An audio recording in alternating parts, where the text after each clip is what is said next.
It must have been about 9:30 p.m. when the police officers showed up at our home. I was expecting them because I called them. Earlier, I had gone to see the kids to give them a kiss goodnight, and I did not like the look in the eyes of my son. It looked distant, empty. And when I asked Fred if I could go to bed feeling certain that he was not going to hurt himself or hurt anybody in the house, that I could feel safe, his answer was, I don't know. What do you do? Dad was working overseas. I was in the house with a teenager who had been dealing with serious mental health challenges for a while already, and his younger brother. I wasn't going to stay up all night on guard duty, and I was certainly not going to go to bed not knowing if Fred's pain would make him do something unfathomable or irreparable. Before the officers came, I had a conversation with Fred. It was calm, but it was firm. I said, Fred, either we go to the hospital and we get someone to help you feel better, or I call the police and we make sure that no one gets hurt. It's your choice. What do you want? He shrugged his shoulders. No answer. Fred, I want you to feel better, and I want you to be safe. It's your call. Where do we go from here? I have no idea where these questions were coming from. Yes, as an executive coach, I am trained to ask questions. It's what we do. But we have to be careful with our loved ones. We don't always have the rapport. Sometimes we take it for granted. And then when we start asking questions, they've kind of picked up that we are in coach mode, and they about turn and start running the other way. Fred wasn't running away, but he wasn't making a choice either. And I needed him to make a choice. Because that night, I was in my power, and I wanted Fred to feel like he was in his as well. Fred, I'm calling the police right now.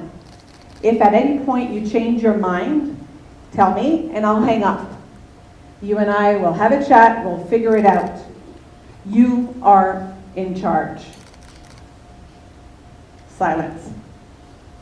Okay. So the officers show up. Two very tall, fully clad male officers, very imposing.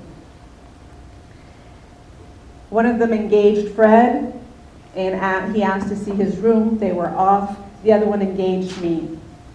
I honestly have no recollection of the conversation that we had. What I do remember clearly, though, is that in 15, 20 minutes, Fred was in tears. He was having a good cry. You see, when people are suffering, they build walls around them. And that night, that compassionate officer was able to find a way through Fred's wall.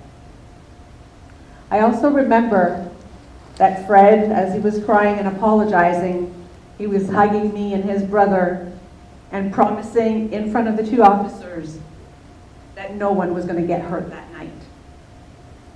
And so the officers left. We all went to bed, and the next day we woke up to see the sun again. Now, why am I telling you this very personal story? Well, before that night with Fred, I had felt powerless many, many times.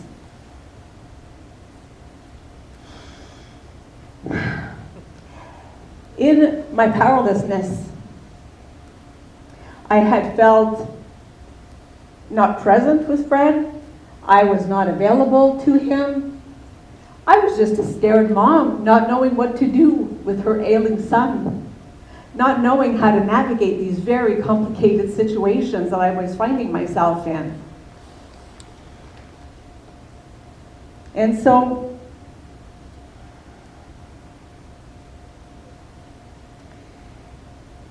thank you.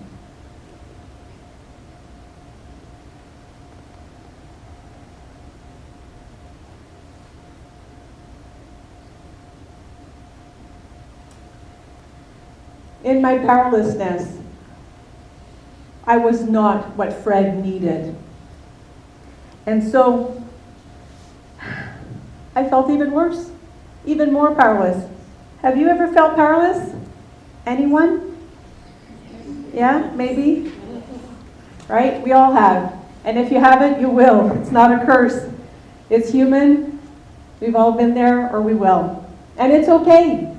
It's okay because in the moment that we feel this powerlessness, that's when something inside of us gets awakened.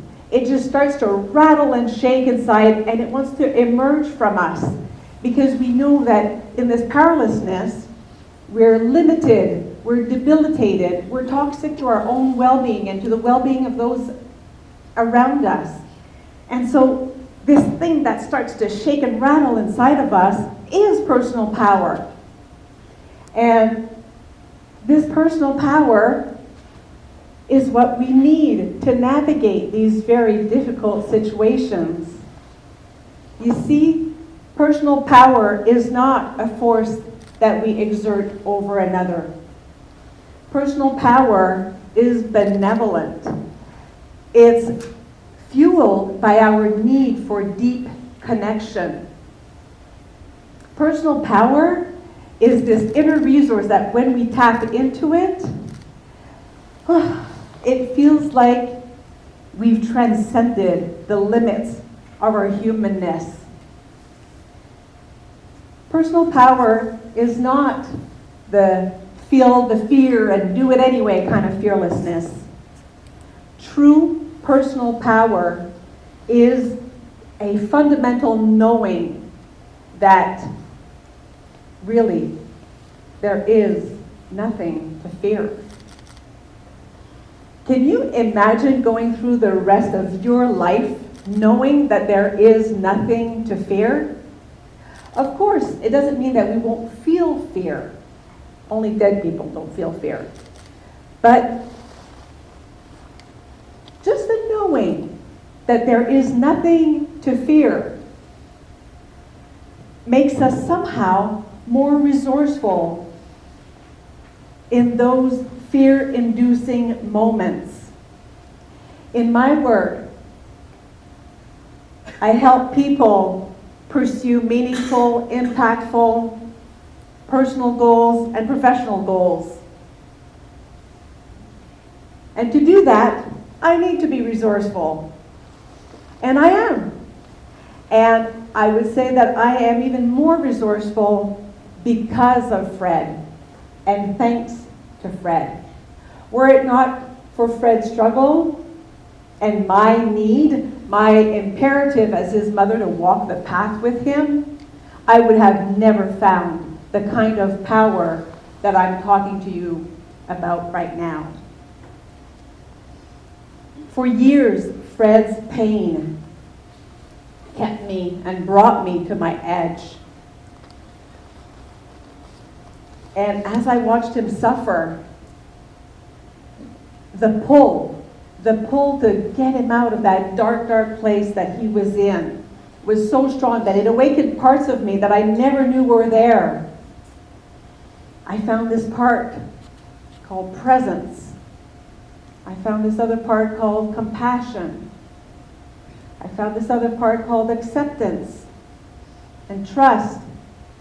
I became a lot steadier.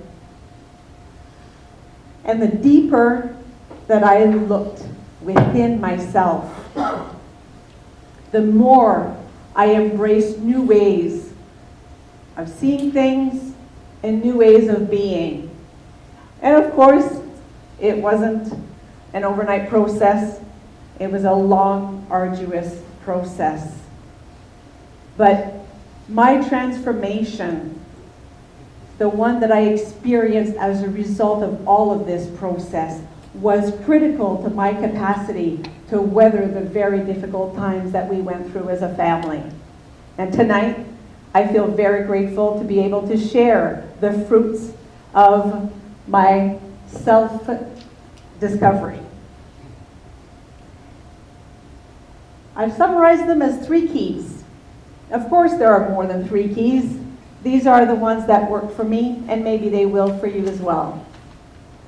Key number 1, love yourself unconditionally.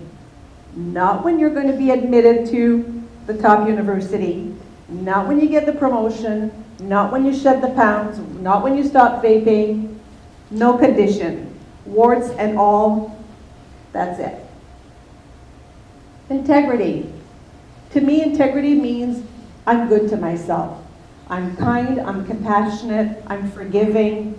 I remind myself that I'm enough, and I believe it. I try. Essentially, I'm my best friend.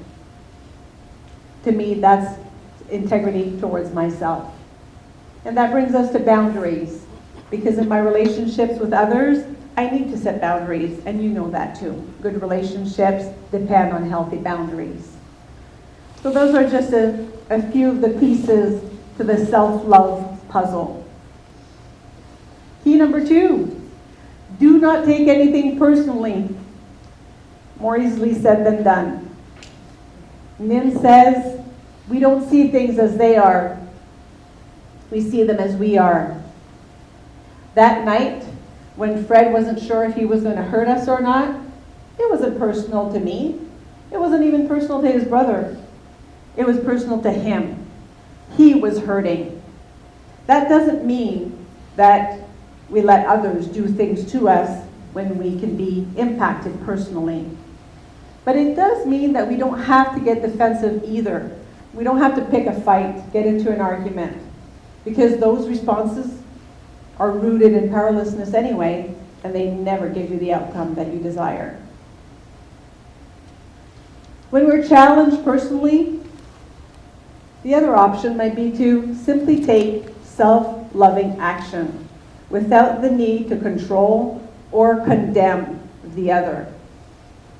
And it might mean calling the cops on your own child. Key number 3, make peace with the worst. If we can imagine the worst outcome to any decision, situation that we face, and we're okay with that, can you imagine how powerful that can be? For me, with Fred, making peace with the worst meant that I needed to accept the possibility that he would never be happy, or that he would never be healthy mentally. And it was hard, but it sure made me a better support when I did. Whether you use the self-love key, the don't take things personally key, or the make peace with the worst key, any one of these keys will open up your portal to your personal power just a little wider.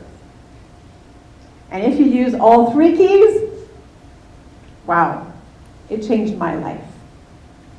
Who knows what it could do to yours? I want to leave you with this question. How different would your life be if you had just a tad more personal power?